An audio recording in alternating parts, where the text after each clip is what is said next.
Supreme foundation Gayatri గురించి 1+1=3 universal scientist BR Kodandaram మీతో ప్రభాత వేళ సోమవారము దీపావళి శుభాకాంక్షలు.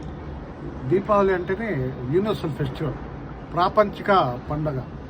సో దీనికి కుల మతాల భేదాలు ఏమీ లేవు. అందరూ రాక్షసులు అన్ని కులాల్లో అన్ని మతాల్లో ఈ విశ్వమంతా ఉంటారు.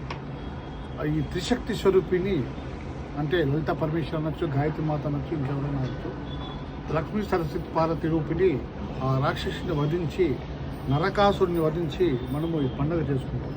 నరకాసుడు అంటే ఎక్కడ లేదు, మన శరీరంలోనే, మన బుద్ధిలోనే, మన మనసులోనే ఉంటాడు.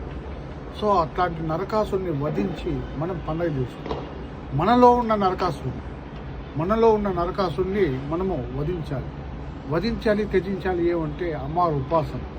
సో ఇందు మూలంగా మనం వధించడానికి మనం అనాది కాలం నుంచి శబ్ద కాలుష్యంతో టపాసులు పేలుస్తుంటాం. మనకున్న ఈ కర్ణబేరి చాలా సెన్సిటివ్.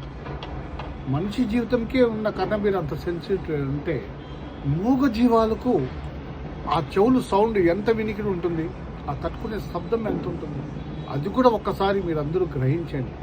ఇంకోటి అద్భుతమైన రహస్యం మీకు ఈరోజు చెప్తాను.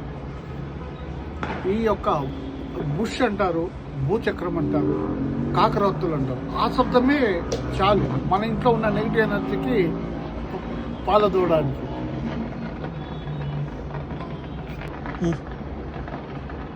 ఆ ఒక శబ్దమే మన ఇంట్లో ఉన్న నెగిటివ్ ఎనర్జీ బయట వెళ్ళడానికి, మన శరీరంలో ఉన్న నకారక శక్తులు అన్నీ బయట వెళ్ళడానికి ఆ శబ్దమే చాలు.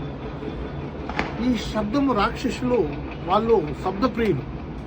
శబ్దము వాళ్ళకి ఎప్పుడు ఆ శబ్దం అంటేనే వాళ్ళకి ఆకర్షణ. సో ఎక్కువ శబ్దం వస్తే రాక్షసులు ఆకర్షణ అన్నమాట. నిన్న వీడియో తీయమని చెప్పినాను. సో ఎక్కువ శబ్దం వస్తే మనం కొన్ని ఇబ్బందులు, మనం రాక్షసుల పట్ల మనము ఆకర్షణ అవుతామని ఇందు మూలంగా నేను నా ప్రపంచానికి తెలియజేస్తూ సబ్జెక్ట్ కూడా రావడం లేదు. నేను చూస్తే